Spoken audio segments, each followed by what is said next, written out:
Good morning sir. Sir sir మా promotion కోసం వచ్చాను సార్.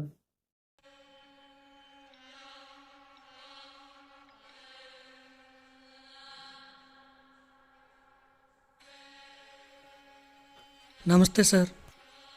ఏంటి బాబు, ఏంటి? ఎస్ఐ గారి కోసం సార్. ఎస్ఐ గారా? వస్తారు, కూర్చో. 5 minutes వెయిట్ చేయ బాబు.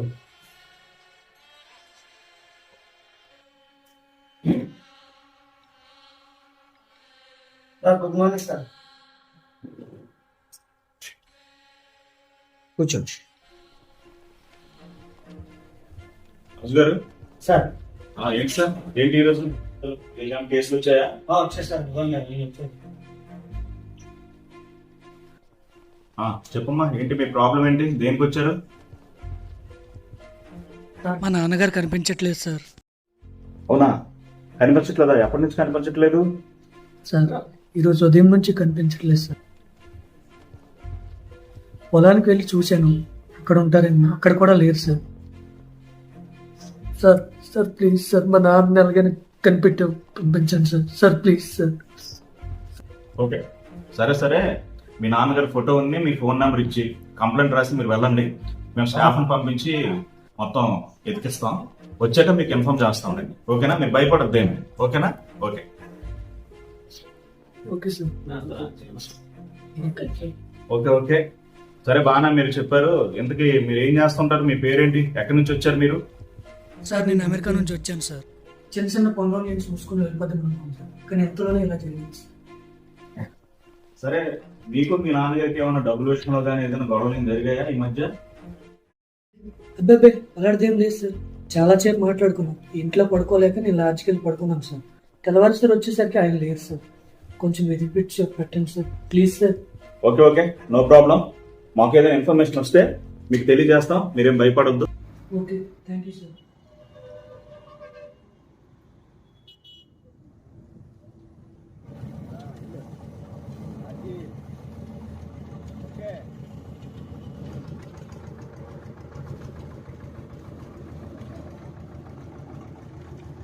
రాజుగారు, ఒకసారి సైట్కి రండి. రాజు, ఎంతవరకు అయింది పైన పని? ఫస్ట్ ఫ్లోర్ అయిపోయింది సార్. సెకండ్ ఫ్లోర్ ఫ్లోరింగ్ వర్క్ అవుతుంది సార్. ఓకే, ఈరోజు మీరు ఫ్లోరింగ్ వర్క్ మాత్రమే చూడండి, మిగతాది రేపు చూద్దాం.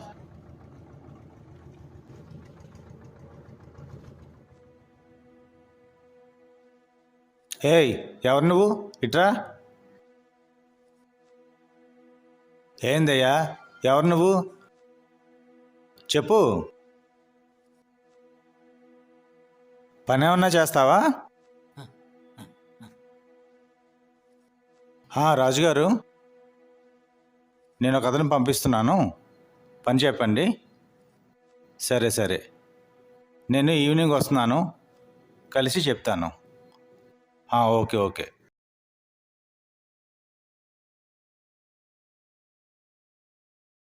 రాజుగారు, ఇవి మన కుర్రలకి ఇచ్చేయండి. Okay sir. ఇదిగోనయ్యా. నాకు డబ్బులు వద్దయ్యా. ఏంటయ్యా వింతజీవిలాగా ఉన్నావు? నువ్వు కష్టపడి పనిచేసినందుకే డబ్బులు ఇచ్చేది. తీసుకో. వద్దు బాబు. అరే, ఈ రోజుల్లో డబ్బులు వద్దన్నవాడిని నిన్నే చూస్తున్నానయ్యా. చిన్నపిల్లలు బారసలప్పుడు కూడా డబ్బులే పడుతున్నారయ్యా. అదేనయ్యా డబ్బుకున్న మహిమ. అయ్యా, డబ్బులు వద్దు కానీ ఆకలేస్తుంది, అన్నం పెడతావా? నేను రైతుని కొనికే నాకు అన్నం విలువ తెలుసు. ఎంత సంపాదించినా ఈ కడుపు నింపుకోవడం కోసమే కదయ్యా.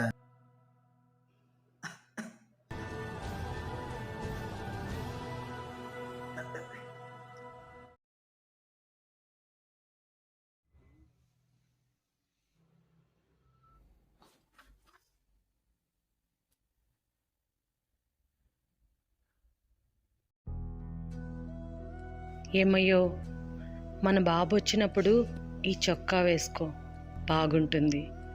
కోడలు మనవడు కూడా మురిసిపోతారు.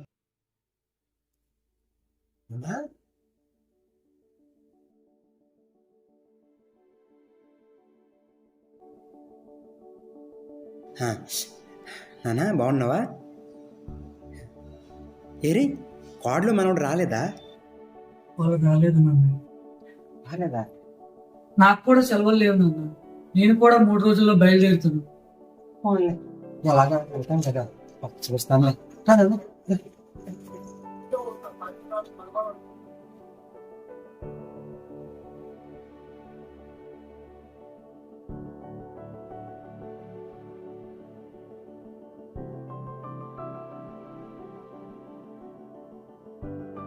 కూరుకోరా, కూరుకో కూరుకో. అమ్మ చివరి చూపు కూడా చూసుకోలేకపోయాను నాన్న. ఏం చేస్తావు నాన్న? కూరుకో, కూర్చున్నాడు. ఇదిగో నాన్న మీ కోడలు మనవాళ్ళు. ఎంత పెద్దోడు అయిపోయాడురా. స్కూల్కి వెళ్తాడా? వెళ్తాను నాన్న. ఇంకేంటి నాన్న సంగతులు?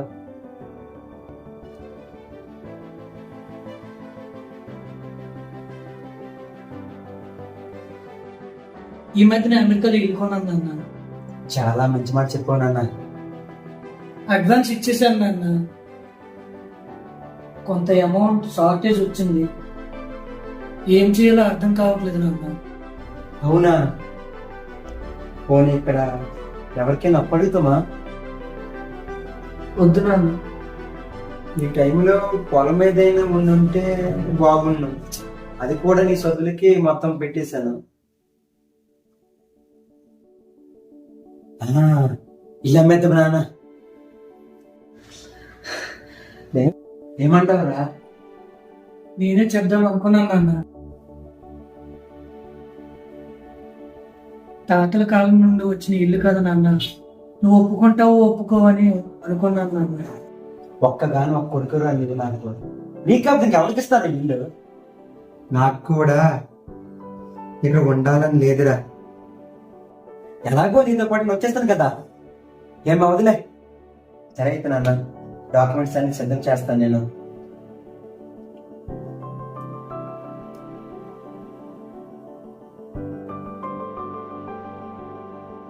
నువ్వు అమెరికాలో ఉండలేవు నాన్న.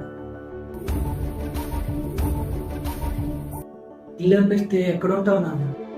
అందుకే నిన్ను వృద్ధాశ్రమంలో ఉంచడానికి ప్లాన్ చేశాను నాన్న.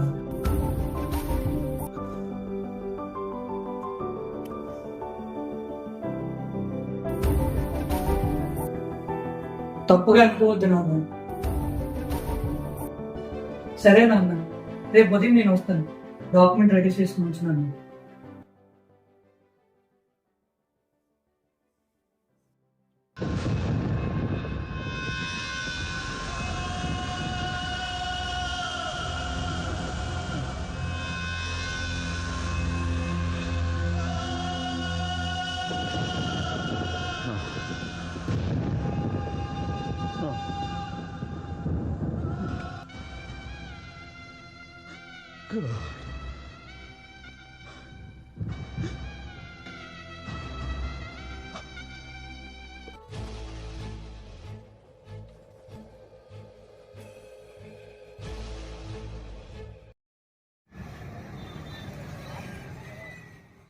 గద్ద 70 ఏళ్ల పాటు బతుకుతుంది. కానీ 70 ఏళ్ళు బతకాలంటే 40వ సంవత్సరంలో అదొక ముఖ్యమైన నిర్ణయం తీసుకోవాలి. ఆహారాన్ని కొట్టి దాని ముక్కు వంకరైపోతుంది. ఆహారాన్ని పట్టి దానికి పంజ మెత్తబడిపోతాయి. శరీరం మీద ఈకలు ఎక్కువ వచ్చేసి ఇది ఆకాశంలో ఎక్కువ దూరం ఎగరలేదు. గద్ద దగ్గర 2 ఆప్షన్స్ ఉన్నాయి.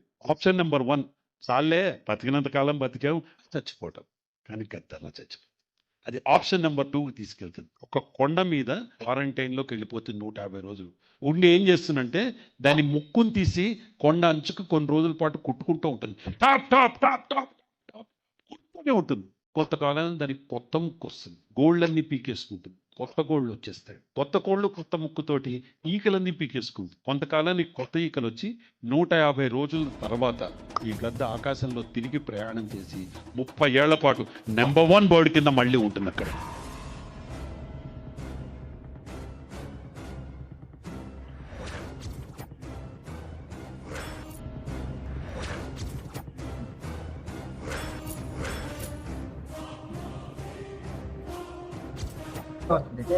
ఇదే సార్ మా నాన్నగారు.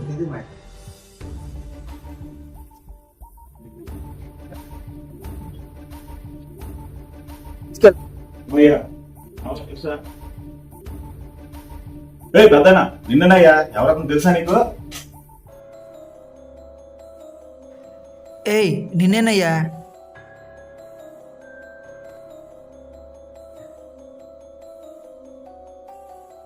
ఏమోనయ్యా, నాకు తెలియదు. నాన్న ఏంటండి ఈయనేమొచ్చి మా నాన్నగారిని మీరు చెప్తున్నారు, అతనేమో మీరు తెలియనట్టు చూస్తున్నారు. నిజంగా అసలు మీ నాన్నేనా ఇతను? సార్ నిజంగా మా నాన్నే సార్ ఇతను. నన్ను నమ్మండి సార్. నాన్న నువ్వే చెప్పు నాన్న. ఎవరికి నాన్న? నాన్న ఎవరికి నాన్న? నా ఆస్తే లేకపోతే నేనా? కన్న తల్లికి బాగలేకపోతే పోనీలే, ఉద్యోగంలో బిజీగా ఉన్నాడు అనుకున్నాం.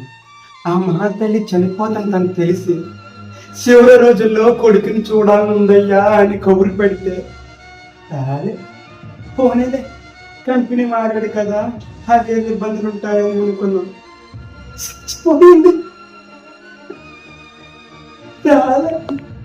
ఇప్పుడు వచ్చాడు ఈ నా కొడుకు. ఎందుకు? ఈ తండ్రి సంపాదించినంత చదువుకే చేసి ఈ ఏళ ఇతగాడు అమెరికాలో అది ఇది ఇంద్రలోను కొంటాడంట. నగదు సరిపోదు, ఏదో కాస్త గంజి తాగి గూడులో తల దాచుకుందాం అనుకుంటే అది కూడా అమ్మేసి ఇమ్మండానికి వచ్చాడు. ఈడేటి సార్ మరి ఇంత వెర్రి బాగోలోడ్లాగా ఉన్నాడు. ఏమయ్యా నువ్వు ఎంత సంపాదించినా నీ పిల్లల కోసమే కదయ్యా. రాజుగారు చెప్పింది కరెక్టే కదండి, ఎందుకు మీరు ఆనందానికి ఇది అవుతున్నారు? అది కూడా ఇచ్చితమనుకుంది సార్. కాబట్టి అడగండి. కానీ నన్ను ఆశ్రమంలో పడేసి పోతానని వీడి ఆలోచన నాకు నచ్చలేదు సార్. నాకు నచ్చలేదు. ఎంత సంపాదించినా పిల్లల కోసమే కదా అని మీరు అన్నారు కదా సార్. చాలా మంచి మాట సార్, చాలా మంచి మాట. అలా ఆలోచించే ఒక పూట తింటే మరో పూట పస్తులుండి పైసా పరక కూడబెట్టి వాళ్ళ చదువులకి, వాళ్ళ ఆనందాలకి, వాళ్ళ బాగోగులకి, వాళ్ళ విలాసాలకి నాకంటూ ఏంటి దాచుకోకుండా ఖర్చు చేశాను సార్. వీడేమో నా చివరి రోజుల్లో ఆ గూడు కూడా ఉంచకుండా ఏ వృద్ధాశ్రమంలో పడేసి పోతానంటే ఎలా సార్? మీరే చెప్పండి. ఏ ఆశ్రమంలో పడేదానిక వస్తువులన్నీ కాలు పట్టి బతుకులాడి ప్రయోజనం చేసింది ఇదే కొడుకు. చిన్నప్పుడు ఇవే చేతులు పువ్వు తినిపించాయి, ఇవే చేతులు ముందు కలిగాయి, ఇవే చేతులు నీళ్ళు పట్టి నడిపించాయి. మీరు చాలా స్వార్థంగా ఆలోచిస్తున్నాను, కరెక్ట్ కాదు. మొక్క నాటి రోజు నీరు పోసి పెద్దదయ్యాక తాను కాసే కాయలు చూసి ఆనందపడాలని అనుకున్నానే కానీ ఆ చెట్టు ఇచ్చే నీడ కింద తలదాచుకోవాలని ఏనాడు అనుకోని నిస్వార్థం తండ్రి సార్ నేను. అలాంటిది స్వార్థం అంటే ఏమిటో పరిచయం చేశాడు ఈ నా కొడుకు. నన్ను క్షమించిన నేను చదివించి చేయడంతో ఇక నా బతుకు నీది.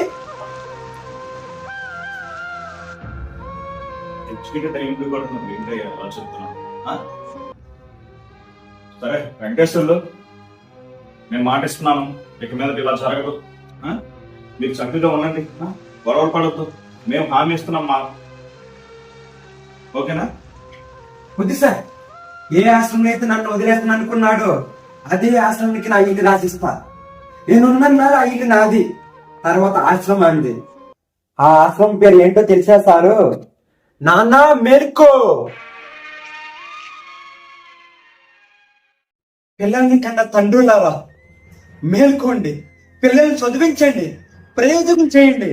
చివరి రోజుల్లో వారి మీద ఆధారపడకుండా మీకంటూ ఒక పద్ధతిని ఏర్పరచుకోండి.